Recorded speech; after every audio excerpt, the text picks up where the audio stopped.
stuff you got laying around the house. How to wrap your backflow, drain it, prevent it from freezing when we got this cold weather. First things first, if you can, shut the water off outside. You know, your main shutoff could be in your front yard. This one, since the pipe goes into the basement, it's in the basement.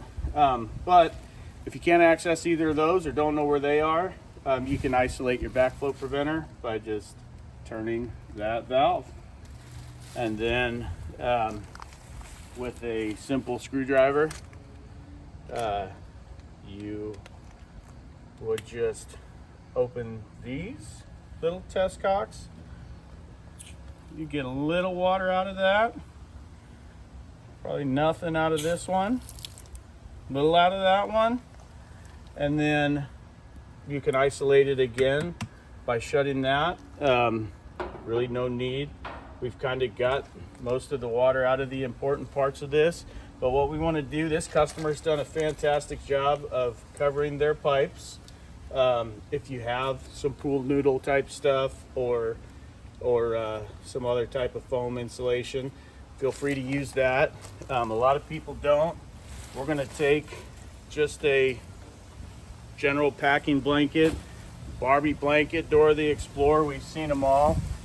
First thing that I like to do is to cover that just to keep water from getting into the onto the components of your sprinkler system. Cover that guy with something plastic. That'll keep everything kind of nice and dry inside of there. Get as much of it as you can.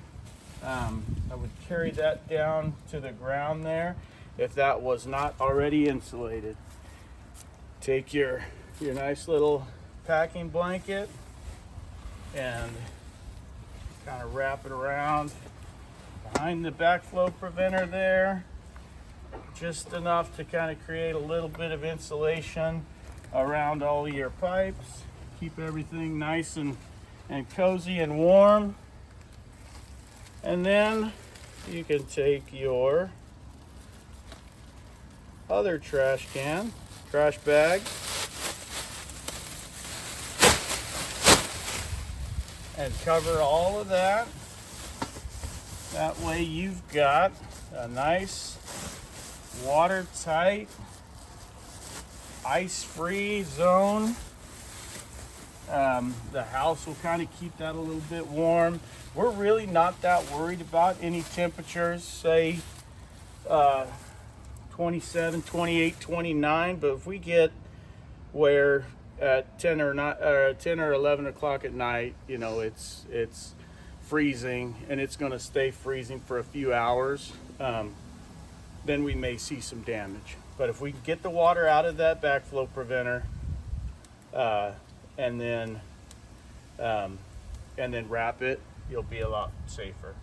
So take you some whatever tape you can find, piece of twine will work, and wrap that on there pretty tight, and a couple little wraps around there,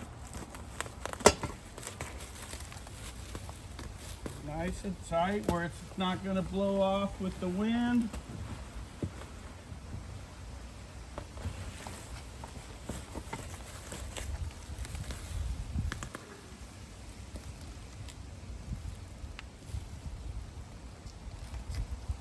And there you go. That's really all you need to do to keep that guy safe. If there is a drain down on your sprinkler side of your backflow preventer, draining that will help get all the water out of the pipes. Get as much water out of the pipes as you can. That's really all you need to do. This will take care of it for our little November freezes, and then the next thing you're going to want to do is definitely call and have us scheduled to winterize your system. That'll get you taken care of.